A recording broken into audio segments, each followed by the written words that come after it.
अस्सलामु अलैकुम नाज़रीन, ऑल स्टार इन्फो में खुश आमदीद। हस्ब साबिक हस्ब रिवायत एक नई वीडियो ने तारुफ़ के साथ हाजिर हुए हैं। आज की वीडियो में हम आपको तारुफ़ कराने जा रहे हैं इंडिया के मारूफ व मशहूर मुस्लिम रहनुमा कायद आज़म सानी असदुद्दीन अवैसी का।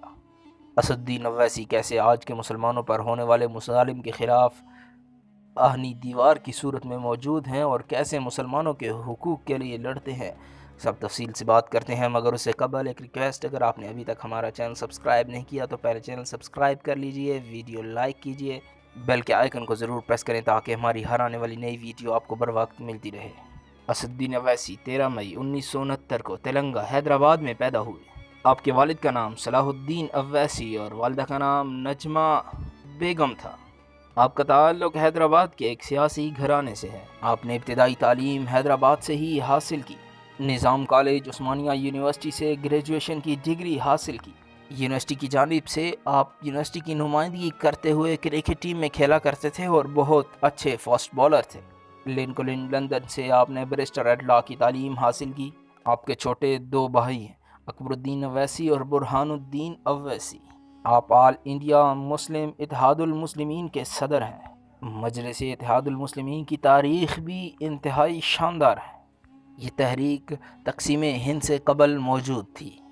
तक़सीम हिंद का फ़ैसला हुआ तो ये करार पाया कि जो रियासतें पाकिस्तान के साथ शामिल होना चाहें पाकिस्तान के साथ शामिल होंगी और जो रियासतें इंडिया के साथ शामिल होना चाहेंगी उनके साथ होंगी, और जबकि आज़ाद रहने वाली रियासत पर किसी किस्म का कोई जबर नहीं होगा।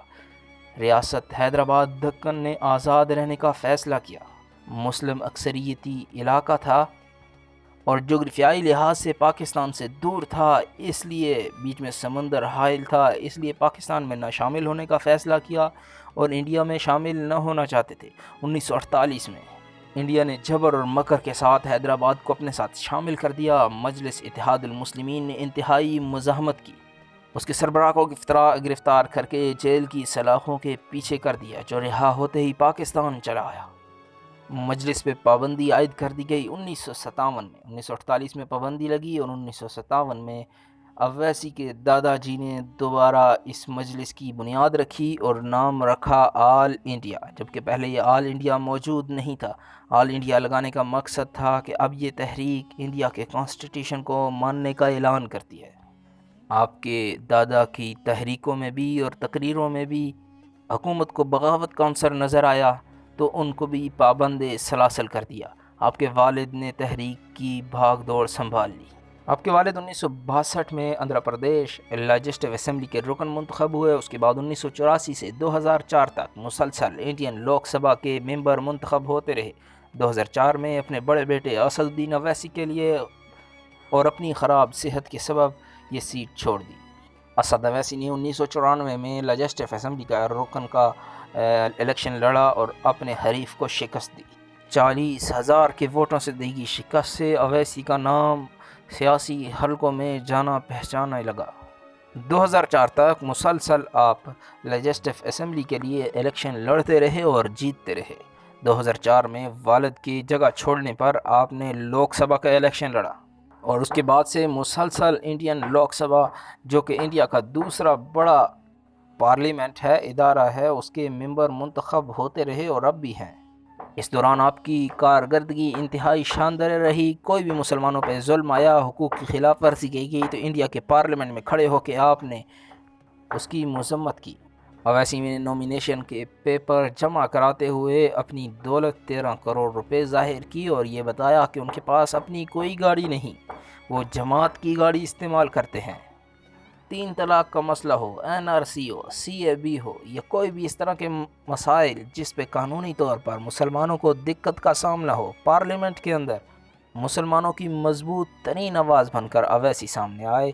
पहले अवैसी से कबल AIMIM सिर्फ हैदराबाद में महदूद थी। अवैसी ने इसको फैलाने का फ़ैसला किया। बिहार में इलेक्शन लड़े, अगरचे कोई कामयाबी हासिल नहीं की, लेकिन अपनी जमात की बुनियाद रख ली और एक वोटों की कसीर तादाद आपके हमरा थी। इसी तरह मुल्क के दूसरे हिस्सों में आपने अपनी जमात को फैला दिया, आप दलितों के लिए और दूसरी उन कौम के लिए जिनको अछूत समझा जाता है, بھارت کے غاصب حکمرانوں کو آنکھیں دکھاتے ہیں۔ جب سے مودی جی کی حکومت آئی ہے، آپ نے مودی کو انتہائی سخت الفاظ میں مخاطب کیا۔ انڈین میڈیا آپ کو ہمیشہ ایک بھڑکاؤ بھاشن دینے والا شخص کے طور پر دکھاتی ہے۔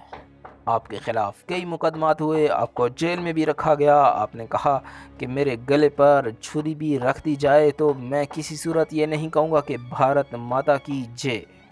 مجھے اپنی حب الوطنی ثابت کرنے کے لیے کسی چیز کی ضرورت نہیں۔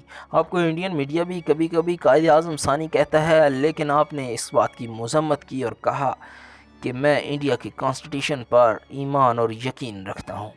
آپ کی بات ہمیشہ کانسٹیٹیوشن کے مطابق ہوتی ہے۔ لہجہ جوشیلا، کبھی بھی کسی ڈیبیٹ میں آپ کا مقابلہ کرنا آسان نہیں ہوتا۔ مکمل حقائق سے جاننے کے بعد ہی آپ کوئی گفتگو کرتے ہیں۔ بمبئی اٹیکس کے بعد آپ نے حافظ سعید اور لکھنوی کے خلاف کارروائی کرنے کا مطالبہ کیا۔ آپ کا کہنا تھا کہ ہم ہندوتوا کے خلاف ہیں، RSS کے خلاف ہیں، ہندو کے خلاف نہیں ہیں۔ ISIS کے بارے میں آپ کے ریمارکس مشہور ہوئے، جو آپ نے کہا یہ خوارج ہیں اور جہنمی کتے۔ اسی طرح آپ کے دوسرے بھائی اکبر الدین اویسی کے بھی بھڑکاؤ بھاشن مشہور کہتے ہیں، جنہوں نے کہا تھا 15 منٹ کے لیے پولیس کو، فوج کو الگ کر دیا جائے تو 25 کروڑ مسلمان 75 کروڑ ہندوؤں پر بھاری پڑ جائیں گے۔ 2016 میں قادیانی کمیونٹی کو جب اسلام کے ایک فرقے کے طور پہ پیش کیا گیا تو اسد الدین اویسی نے اپنی ناپسندیدگی کا اور غصے کا اظہار کیا۔ کافی ٹویٹس اس بارے میں کی۔ سوشل میڈیا پہ آپ ایکٹیو ہیں اور لوگوں کی ایک کثیر تعداد آپ کو فالو کرتی ہے۔ حیدرآباد کے اندر آپ نے اویسی ہاسپٹل بنایا۔ اسی طرح کے مزید کالجز اور رفاہی کاموں میں بھی آپ پیش ہیں۔ کرونا وائرس آیا، مسلمانوں کو ظلم و ستم کا نشانہ بنایا جانے لگا تو اس کے سامنے بھی اویسی آہنی دیوار کی طرح کھڑے ہو گئے، تبلیغی جماعت کو نشانہ بنانے کی مذمت کر ڈالی۔ اویسی کو انتہائی حاضر دماغ سمجھا جاتا ہے اور بہت سے اپوزیشن اور حکومتی رہنما آپ کا سامنے آنے سے گریز کرتے ہیں۔ آپ کو انتہائی مشتعل مزاج بھی سمجھا جاتا ہے۔ ملک بھر سے پاک مسلمان، دلت اور دوسری قومیں جن پہ ظلم و ستم کی انتہا کی جاتی ہے، آپ سے انتہائی پیار کرتے ہیں۔ پہلے پہل یہ جماعت کانگریس کے ساتھ مل کر لڑتی رہی، لیکن جب انہوں نے کانگریس کے مد مقابل آنے کا فیصلہ کر لیا تو اب تنہا رہ چکی ہے، لیکن اس کے باوجود اپنی پرواز جاری رکھے ہوئے ہے۔ اویسی آج بھی کروڑوں مسلمانوں کے دلوں میں بستے ہیں۔ 572 مسلمانوں کی لسٹ میں کئی سال سے آپ کا نام شامل ہے۔ اویسی نے فرحین نامی عورت سے شادی کی، اس سے آپ کے 6 بچے ہیں، 5 بچیاں اور 1 بیٹا۔ آپ کے چھوٹے بھائی اکبر الدین اویسی بھی سیاستدان ہیں، اس سے چھوٹے بھائی برہان الدین اویسی اعتماد نامی اخبار کے ایڈیٹر ان چیف ہیں۔ آپ کو اپنے سپورٹرز کی جانب سے نقیب ملت کا لقب دیا گیا۔ آپ اردو، ہندی اور انگلش انتہائی آسانی کے ساتھ بول لیتے ہیں، عربی پر بھی عبور حاصل ہے۔ اسد الدین اویسی یقیناً انڈیا کی سیاست میں تبدیلی لے کر آئیں گے اور انڈیا کو سیکولر کنٹری بنائیں گے۔ اگر ایسا ممکن نہ ہوا تو یقیناً مسلمانوں کے لیے یہ ایک اور بڑا چیلنج ہوگا کہ کیسے غاصب حکمرانوں سے نمٹا جائے۔ انڈیا کے کروڑوں اور جبکہ پوری دنیا سے مسلمان اسد الدین اویسی کی کامیابی کے لیے دعا گو ہیں۔ آج کی ویڈیو کے بارے میں کمنٹ بار میں اپنی رائے کا اظہار ضرور کیجیے گا۔ ویڈیو پسند آنے پر لائک کر کے شیئر کیجیے۔ اللہ حافظ۔